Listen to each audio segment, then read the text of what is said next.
Hello, everyone.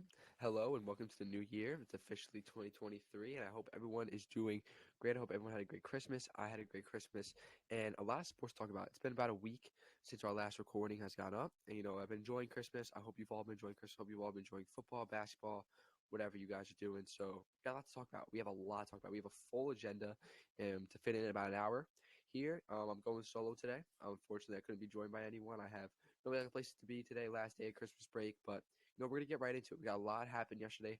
Football. It's Monday morning. And excuse me, I'm a little under the weather. My nose is a little stuffy. It was a long break, long New Year's. So, excited to get into this. Though. A lot of sports to talk about. Of course, we got our Dr. Squatch candle. If Dr. Squatch wants to give us a sponsor, feel free, Dr. Squatch. Feel free to hit me up because I always got you by my side. But we're ready to get into this. We're ready to hop in, and let's just get right into it. We're going to start with NFL, and I also have some NBA stuff I want to talk about. So we're going to just fly through it. We're going to start from the top of my agenda, and we're going to start with, the playoffs. So playoffs are right around the corner.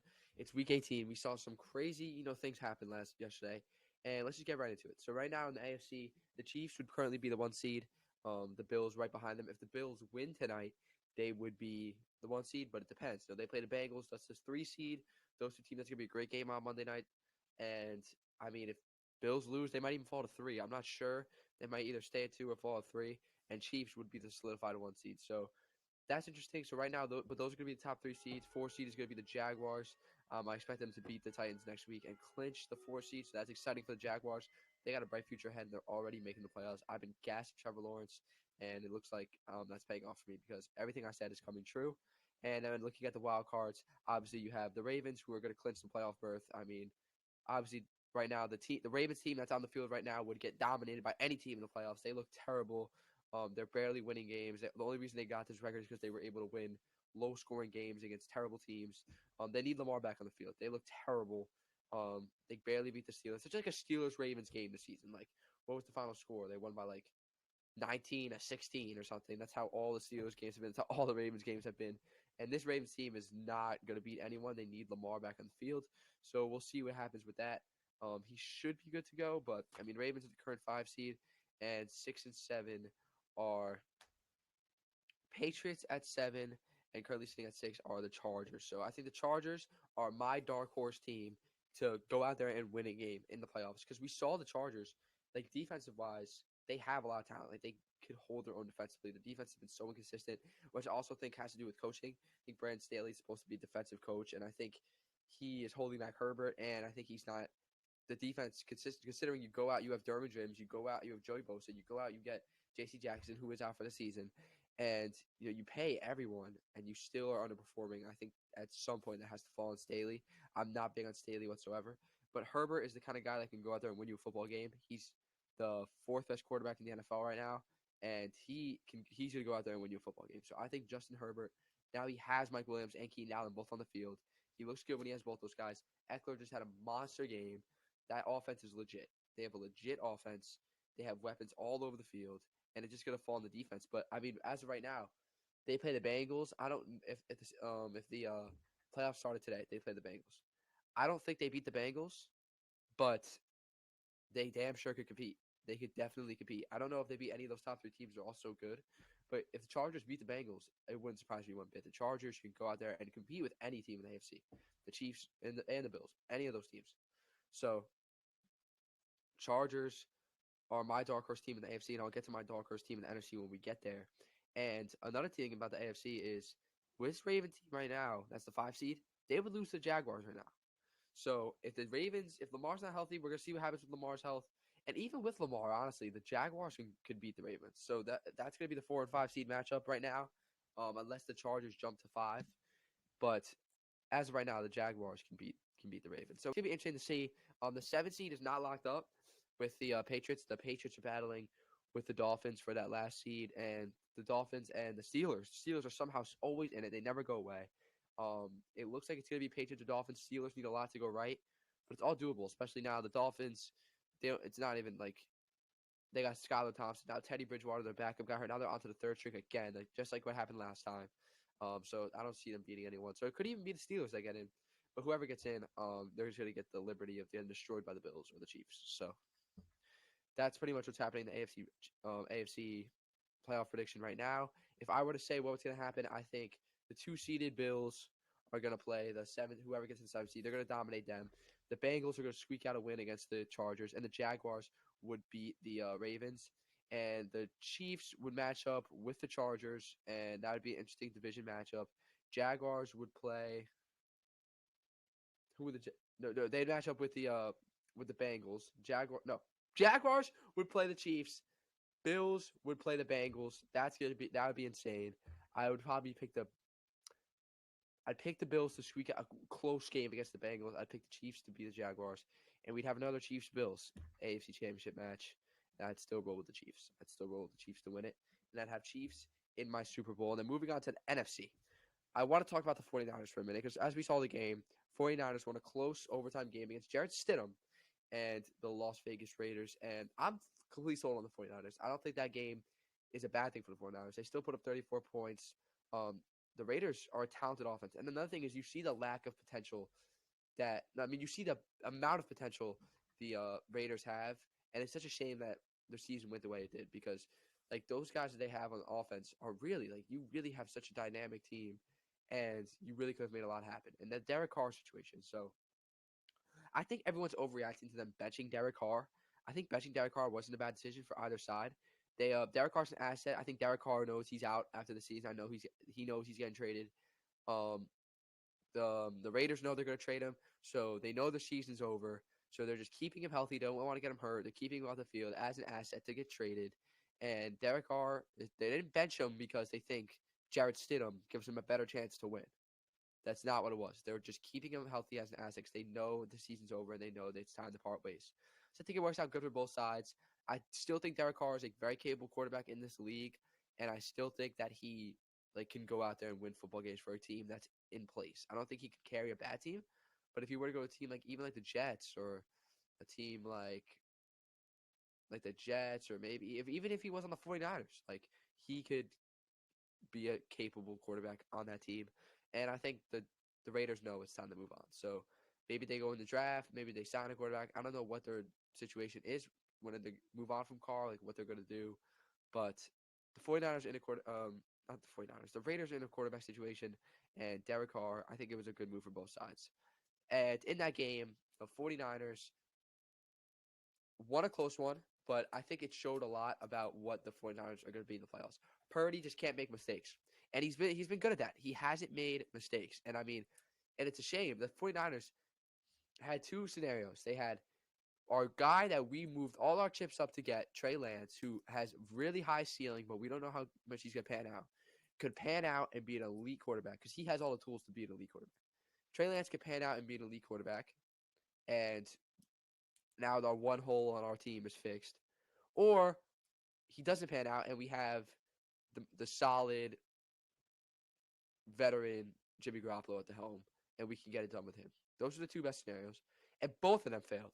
So now you're on another rookie. Now you're on a rookie who was drafted, the fourth round or something, who has no experience in the NFL and very well could be what holds you back from winning championship. I think Purdy has done everything right. He's not making mistakes. He's staying in the pocket, and he's doing his job. Because on that team, with Shanahan and those weapons, you just have to deliver the ball. He's been doing that. I think the thing that's going to hold back the 49ers is in a big game, playing a Mahomes, playing a Allen, playing a Hurts, playing a Herbert, playing Burrow. Purdy could get outplayed, and he can turn the ball over when they need him to deliver. That is the one issue. I think we can all agree they have the best defense in the NFL, and I think they can hold any team to 10 points defensively. And Ayuk is another person we need to talk about. Debo is out. They don't even have Debo Samuel. And we know how good Debo Samuel is. He's having a bad year with all his lack of volume and his injuries. But we know how good Debo is. Debo is a top-tier talent in the NFL. Ayuk is on his level, honestly. Did you see at the very end of the fourth quarter, when to get to where they got Robbie Gould to kick and he missed it to get him to that point? Ayuk caught 4 passes in a row, just bang, bang, bang. He had the one where Purdy just lobbed it up and Ayuk just got up and got it. He got 4 in a row that were all just bang, bang. It was like watching Devontae and Rodgers, bang, bang, bang. Ayuk is legit. Ayuk is is their wide receiver one right now, and he could be a wide receiver one. But they still have Debo, and not to mention Kittle and McCaffrey. I mean, this team is unreal. Talent wise, they're unreal. I think they're the showcase of the NFC. I think they're the best team in the NFC. I think they're better than the Eagles. I don't think the Eagles are getting exposed. I mean, they're missing guys. They're missing their quarterback. I mean, you can't really like judge their losses. I mean, they lost. The Saints loss is bad, whatever. They couldn't put points on the board, but they also are missing Jalen Hurts and the loss against the Cowboys. I mean, that wasn't a bad loss at all. If anything, that's a good loss. Now they're in jeopardy though. Now they need to beat the Giants last week to keep that one seed. They don't want to lose it. They are in jeopardy of even losing the division, maybe, depending on what happens with the Cowboys. So they need to obviously now they need to sweat out this last week. But I'm not worried about the Eagles. I still think they're the second best team. But 49ers are the best. And the Vikings as well. Vikings got absolutely exposed in my opinion. I think Packers destroyed them defensively. It's just like Jefferson was in a box by Jair. We all saw it. We all know what happened. And when Jefferson can't get going, when Jefferson's locked up, Kirk is not the quarterback that can go out there and get the ball to other guys. Offensively, they got shut down. Defensively, we know their defense is the weakest part of their team, and their defense is underrated. I don't think it's as bad as people say it is, but it's also not that great. Got lit up by 41 points to a team with Christian Watson as the wide receiver one. And, I mean, the Vikings could get beat by anyone. So now, as a Giants fan, I think best case scenario that happened is Vikings fall to 3, which very well could happen with the 49ers being the 2, and we play the Vikings. And I think as a Giants fan, that's the one team I want to play in the first round, and I could see the Giants beating the Vikings, 100%. The Vikings could lose to anyone; it wouldn't surprise me. They can lose to the Lions or the Packers, and it wouldn't surprise me. So that's my take on the Vikings. I think the Giants, my team, I don't expect us to make a deep run, but I was very impressed by Daniel Jones. I think Daniel Jones just won himself the starting role for next year. I think that cemented himself as being our option for next year. Like, he cemented himself as next year's starter with that performance against the Colts. I mean, he went absolutely ballistic. He looked great, and everyone's coming out. Saquon talking about he's always the first guy at the arena. Like, everything's going right for Jones. Got the game ball and all that. And, I mean, we're going to see what he does in the playoffs. I mean, he plays the 49ers or the Vikings. I mean, I don't expect him to get a win, but, no, just to perform. And Jones showed a lot, considering the receivers that he has. I mean, he's distributing the ball to everyone. He's running the ball well. And, obviously, you have Saquon, and our defense has stepped up tremendously. So, Giants, as the 6th seed, have a chance to make some noise. And that last seed, the 7th seed, I think it's going to be the Packers. And I think the Packers are going to beat the Lions. Lions, unfortunately, as much as I'd love to see them in there, are going to fall short. And I think the Packers are a dark horse team right there with the Chargers. But NFC dark horse team. They're defensively, we know the talent is there. They could step up on defense. We saw they just did it against the Vikings. They can do it. And Aaron Rodgers is still Aaron Rodgers. Aaron Rodgers is an all-time great.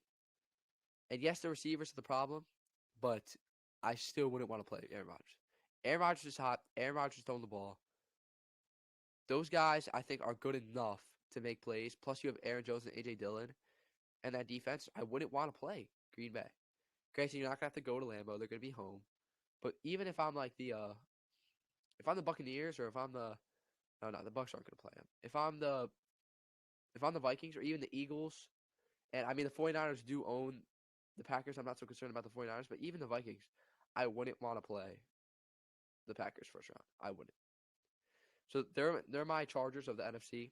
I think they can go out there and win a game. And talking about that, let's just move back to the AFC. Talk about the Giants. Let's talk about the Jets. The Jets, unfortunate playoff, the spies unraveled in front of our eyes, and they are officially out of the playoff contention. And they put up 6 points against the Seahawks. They got dominated from start to finish. Mike White, clearly not the answer. Couldn't really get anything going offensively at all. The defense, I mean, they can only do so much.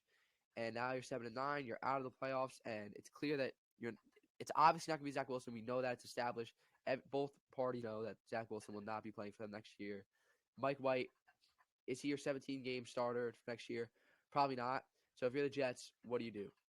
It's more likely they'll go out there and sign someone. I can see them signing someone or getting a guy like Derek Carr or getting a guy like Garoppolo for next year. I see that more likely than them trying to draft somebody. It's pretty clear who's going to be drafting a quarterback. Obviously, the Texans are going to have the number 1 pick. They're going to draft either C.J. Stroud or Bryce Young, and Will Levis will probably fall to the Colts.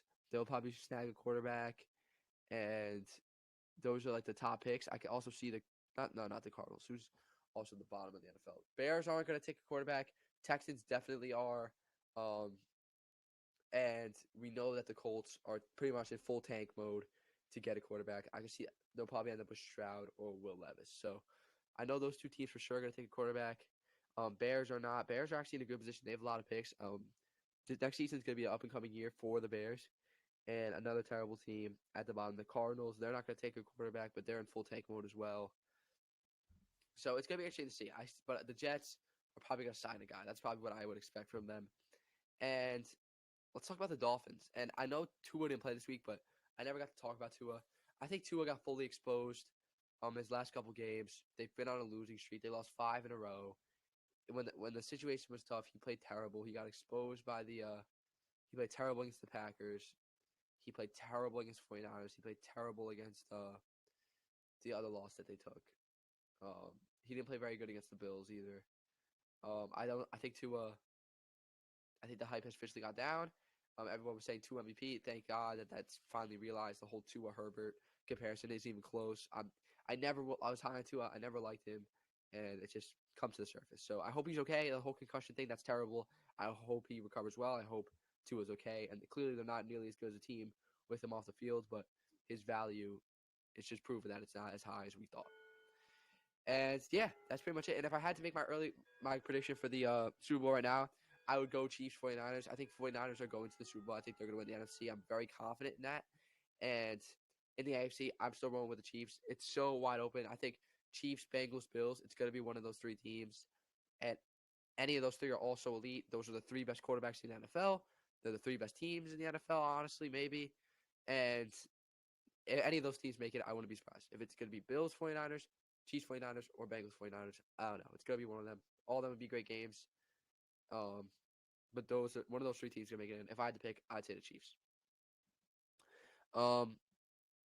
Moving on to the last thing we're going to talk about, and this is just kind of something I want to explain, something I want to dive into.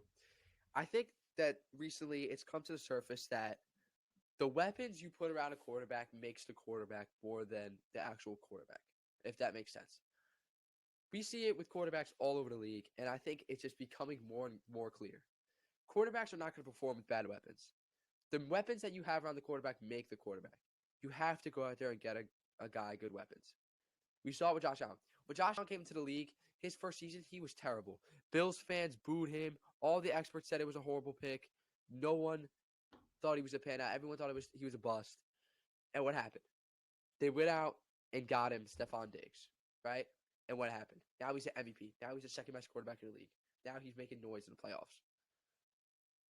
What happened with Burrow? Burrow, we knew he was the number 1 pick. He was pretty good as a rookie. Then you go out there and get him his college teammate, Jamar Chase. He takes off. He's top 3. Jalen Hurts. He's not the answer. Short-term answer. Not long-term. He's not the guy. All right, rookie season. What do? Get him Devontae Smith. Get him A.J. Brown. Now he's the MVP favorite. And people are going as far as saying he's top 5. Mahomes is an exception because he was an MVP in his first season as a starter. He was a star his first time stepping on the field, and he also was put into a team with weapons. When he was drafted, they had Travis Kelce and Tyreek Hill, so he's an exception. Tua. Last year, they said Tua's not going to be the quarterback next year. He's going to be out of the league. He's not even good enough to be an NFL quarterback. He sucks. You get him Tyreek Hill and Jalen Waddle, and now people are saying he's the MVP. It's all about the weapons, and it's getting proved over and over again. And that's what the thing now we know this. That's why with Justin Fields, we're not going to know how good he is until he gets weapons. Trevor Lawrence, I mean, he's got some weapons. Now they got Calvin Ridley. We'll see how good he is when he has a true wide receiver 1. That's pretty much what it comes down to. Even guys like Brock Purdy. Brock Purdy is not an elite quarterback, but he has so many weapons, he looks elite. It's all about the weapons. To me. And I think Russell Wilson downgraded in every way coming to Denver. I think he's a prime example of a quarterback that is still a good quarterback. I don't know if he's elite, but he's still a good, strong quarterback. Cortland Sutton is the most overrated wide receiver one in the NFL. His numbers are terrible. He's not good. Jerry Jeudy's been dealing with injuries on and off the field, and he's been inconsistent. His young, stud, talented running back, Javonte Williams, tore his ACL. He's got the second head coach ever besides Urban Meyer to get fired mid-season his first season because he was so bad.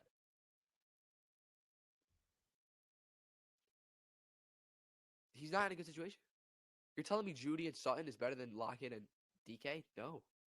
You're telling me that guy is even close to Pete Carroll? No. He had no run game. I mean, his star running back towards ACL in week 5, 4. That doesn't compare to Marshawn Lynch. And I don't want to hear that he got carried by his defense because that's not true. Legion of Boom did not carry him. It's all about the team that's around you. And I think there's a lot of quarterbacks that would fail in Denver, not just Russ. I think saying they need to figure out his contract, he's like the worst quarterback in the NFL, that's all not true. I think it's all about situation. Unless you're an absolute star, right? Unless you're Mahomes, or even Allen, right? Josh Allen, we regard him as second best quarterback in the league. He wasn't a star when he had no one. Granted, it was different. He was a rookie, and Russell Wilson is a veteran. But I think it's very rare. It's very rare. Even Aaron Rodgers, he needs a wide receiver one. He's an all-time great. He's regarded as maybe the most talented quarterback we've ever seen. He struggles without a wide receiver one. It's all about the team that's around you, and you can't even argue that now. It's just so clear that when you draft a young kid, you need to get him help. You can't throw a kid out, a rookie quarterback out there, and just expect him to perform. You know how hard it is to be a rookie quarterback that gets drafted high. They throw you out there as a rookie. You don't get any time to learn on the sideline. I think learning on the sideline is also one of the best things that a quarterback can do. Is learn from someone on the sideline, like Mahomes did with Alex Smith and Garoppolo did. I think that's important. But you're thrown out there in your first ever start week 1 as a rookie with no one. Like Trevor Lawrence last year, they threw him out there with no one, with a horrible roster as a rookie, and people were saying he's a bust. What do you expect him to do? And it's clear that he's not. It's clear Trevor Lawrence is not a bust because he finally has a competent team. So that's just getting more and more obvious as the years go on that it's all about the team you put around a young quarterback. And if you're going to take a young star quarterback out of college, you need to provide him with a good structure. They need to go out and get Justin Fields an elite wide receiver. They need to go out there and get guys. The Dolphins did it. I'll credit the Dolphins. They got Tua. They said, Tua's not the best quarterback ever, but we have faith in him. We roll the dice on him, and we're going to go out there and draft him Jalen Waddle in the top 10, and we're going to pay Tyreek Hill. And it worked out. I think that's going to happen more and more around the league. And now we're going to move on to the NBA. That was just kind of the NFL. So playoffs are around the corner. When the playoffs are around, I'm going to be pumping out TikToks, pumping out content. If you don't follow TikTok, go follow TikTok. I'm now not just posting clips on TikTok. I'm posting individual TikToks, doing NFL spinners, NFL this, NFL stories, just doing short things. So go follow our TikTok at OOT. That's also another thing that's going to have a lot of content on it. So now going into the NBA segment, there's a couple things I want to talk about. And the first one being Luka. The current number 2 player in the NBA, in my opinion, the second best. What has he been doing the last 5 games? You've probably seen it all over your feed, all over your social media. He is performing at a level that we've never seen before, right? And he's on his Kobe on the Lakers, Harden on the Rockets, like just get the most ridiculous stats and be the only player on his team and just pretty much carry his team. And granted, there are other guys that can get the job on the Mavericks. Like Tim Hardaway is not a scrub. Dinwiddie is not a scrub. Christian Wood is not a scrub. Like he has some dudes. I think that the Dallas Mavericks gets hate. The roster itself gets too much hate. Like they're not that bad of a squad, but he just doesn't have a number 2. And we know that in the NBA now, you need to have a second guy. It's hard now. Like I think we know that in the NBA, the formula for a championship team is a 1A is a star, or number 1, a superstar, a complimentary star, like a second star, and role players, strong role players. The big three is not in anymore. The big three is not. We saw it with the Lakers. The Lakers won their championship with two stars, the best player in the league and another superstar star in Anthony Davis, and role players, not just role players, good role players. Danny Green, KCP, Dwight, JaVale, Caruso, Kuzma. That was the formula. Bucks, Giannis, Middleton. Those are the two guys. Drew Holiday is the third. I wouldn't say he's a star. I'd say he's like a really good role player, borderline star.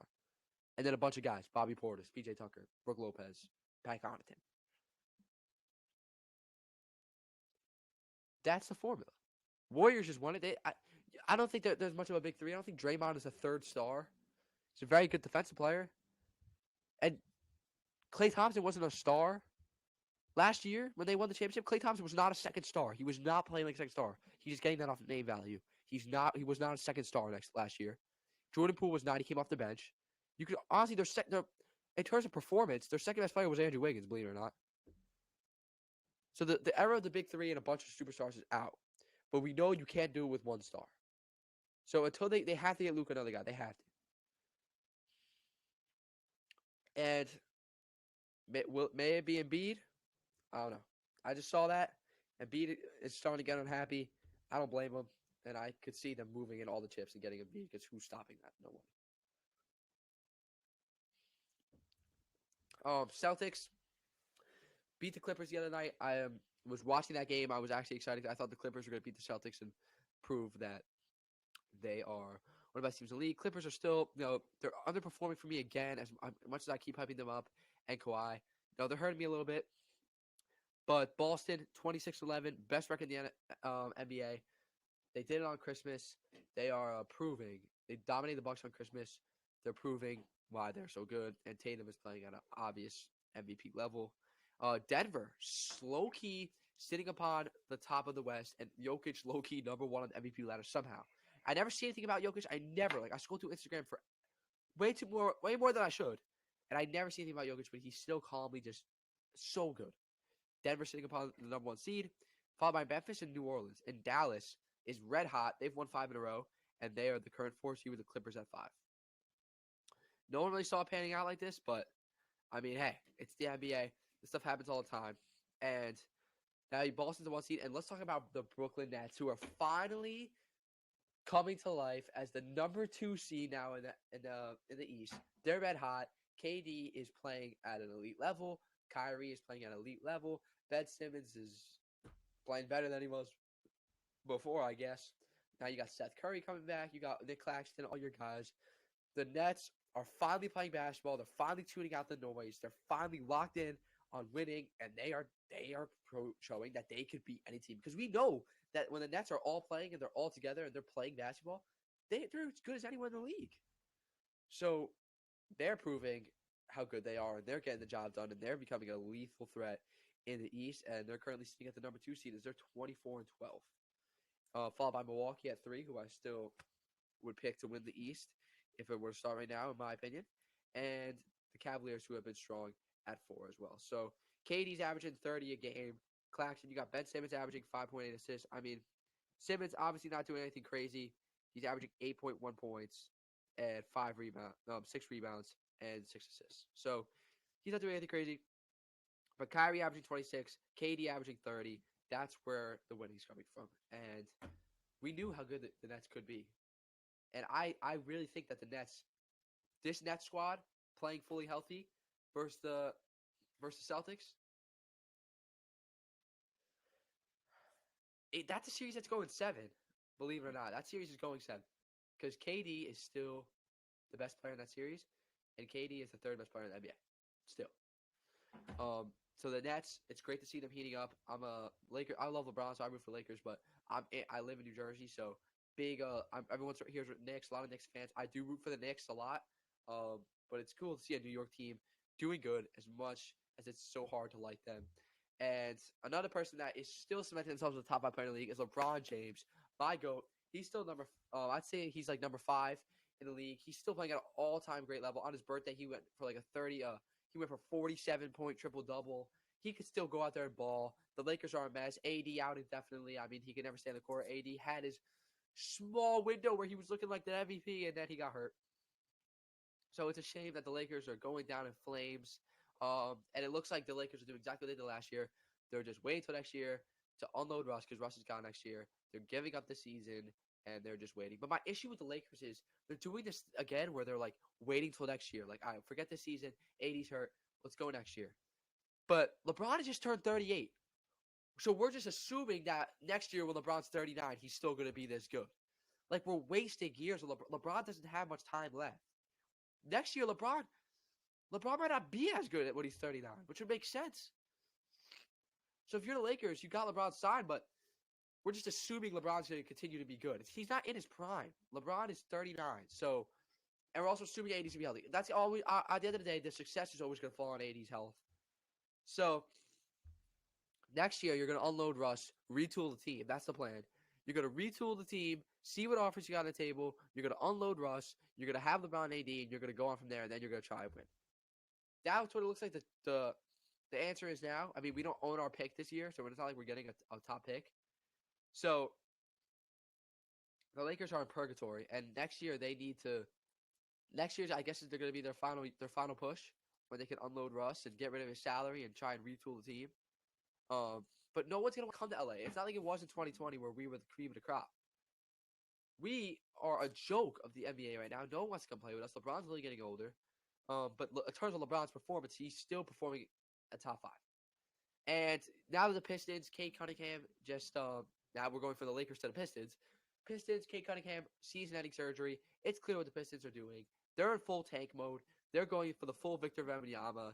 And somehow they had the number 1 pick 2 years ago. They take Cade Cunningham, who had a very good rookie season. Or last year, whatever year that was. He's in his second year.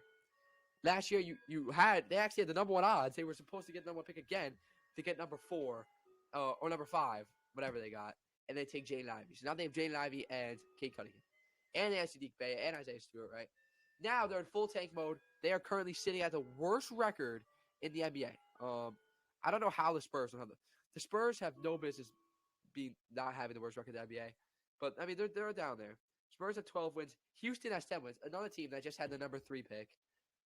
They had the number 2 pick 2 years ago. It's like these teams, they just don't get better. They get, it feels like the Pistons, the Rockets, and the Thunder have had the top picks year after year. And granted, the Thunder gets the benefit of the doubt because Chet's not playing, but Thunder have Shai Gilgeous, who's playing at an elite level. They took Giddey. They just took Chet, and now they're going to have another top pick.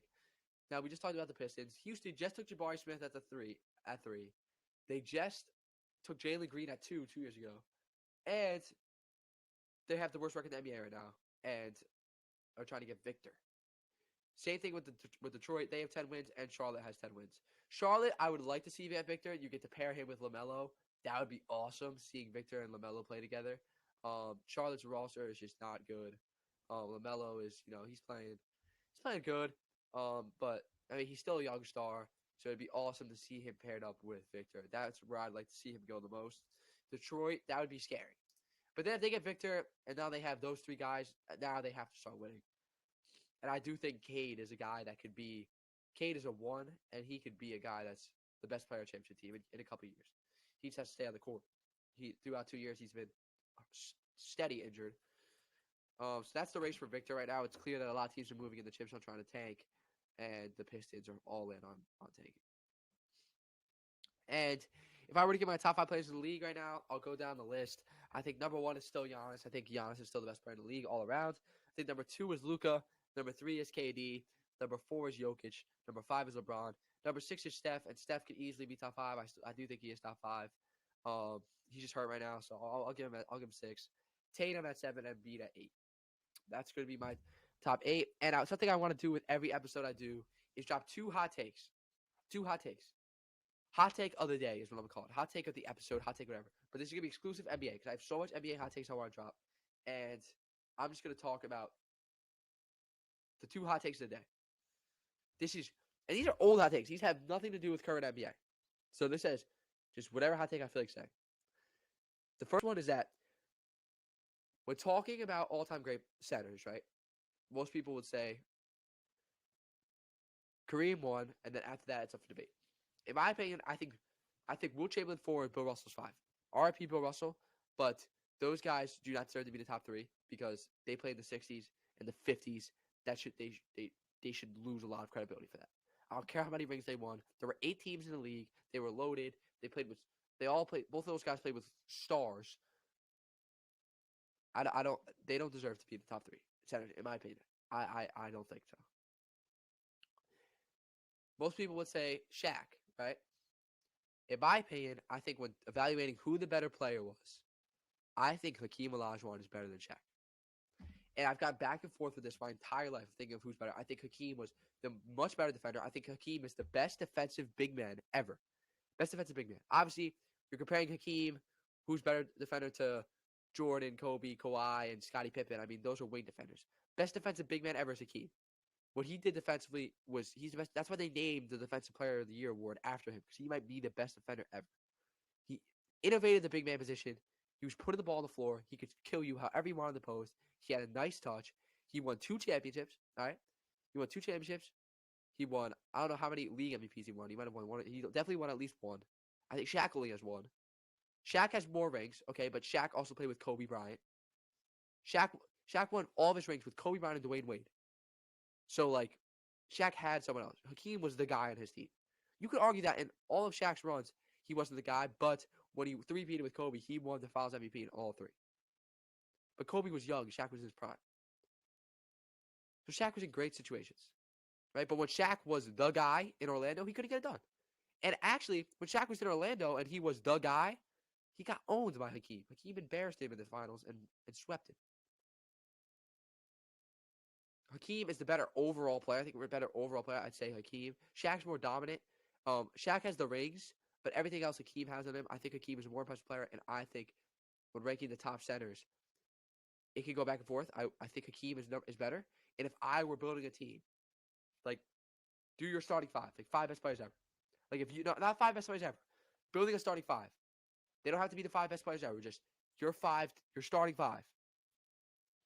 That could beat any starting 5. Hakeem would be my center. My team would be Steph at the 1, Jordan at the 2, LeBron at the 3, KD at the 4, and Hakeem at the 5. No one's beating that team. That's my starting 5. No one can beat that team in 2023. Nobody. All in their prime. I think Hakeem is the better overall player than Kareem, but I'm not. Kareem has way too better of a resume. So I'll keep Kareem at 1. But I think Hakeem is the better player. Hakeem and Kareem. Hakeem is the better player. Kareem has just a way better resume. And the second thing I want to talk about is a guy that goes by the name of James Harden. And I think everyone regards James Harden as a playoff loser, a playoff choker. He just can't win a championship. And I don't think he will win a championship in his career. I think he's going to be ringless. But I think he doesn't get enough appreciation for what he did on the Rockets. Year after year, he played the Warriors. He lost in the playoffs 4 times, all to the Warriors. Right? No one gives him any benefit of the doubt for that.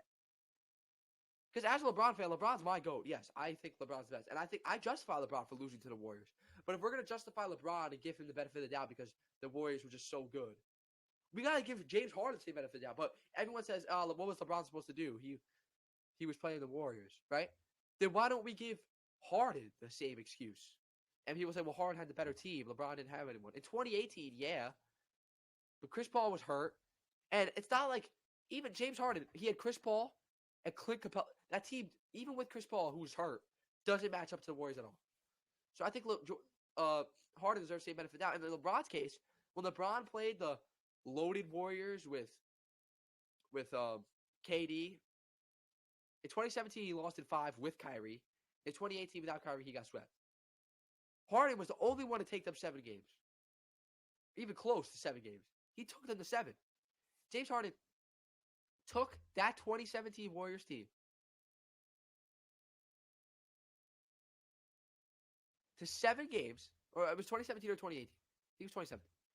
Took them 7 games. They were way better. Took them 7 games, had an all-time great series. And in Game 7, Chris Paul got hurt. Chris Paul was hurt for Game 7. Couldn't play. His second best player. And in Game 7, without Chris Paul, was up 12 at halftime. It almost did it. And then in 2019, in 2019, the last year with Chris Paul, they won 6 games. That was the one year that Harden could get hate for because KD got hurt, right? KD was hurt for that series. And even with KD out, it was their chance. He had Chris Paul fully healthy. He still lost in 6. KD was out for Game 6. He was out for the rest of that series. So Game 5, it was I'm trying to think. It was 2-2. KD's hurt. Warriors go up 3-2. KD gets hurt in that game though. So Game 6, the Rockets are playing the Warriors, no KD, and they still lost. So that one I'll give the hate to Harden. But I think Harden, when looking at his resume, yeah, he doesn't have a ring, but what he did to the Warriors and he deserves credit for that. It's crazy to me that he gets hated on for losing to the Warriors. Like, he should get praised for what he did. The fact that he brought him that far, that every year, when the Warriors had KD for 3 years. All 3 years, their biggest problems, their biggest issues, the only team that gave them a hard time was the Rockets. Every year it was a struggle to get through the Rockets and James Harden. James Harden was an MVP level player all 3 years. Won the MVP in 2018. Should have won it in 2019, honestly. And they struggled to get past James Harden. And James Harden did not have an elite team. I think he deserves credit for that. I really do. I think when we look at James Harden, we need to praise him. Not praise him, but give him credit for that instead of hating on him. Because I don't know how he gets hate. If we're going to justify LeBron for losing to the Warriors, we need to justify Harden. Harden put up a way better fight than LeBron. I mean, I think that's mature. I think Harden is the most hated player in NBA history, and he's up there with KD. He deserves way more credit. But that's going to be it. Those are my 2 hot takes. That's something I want to do every episode now. We're at 42 minutes. I'm going to call it. Thank you for everyone for tuning in. Enjoy your Christmas break. Enjoy the new year. Happy New Year. Go watch the NFL. Playoffs are around the corner. I hope you all have a great day, and peace out.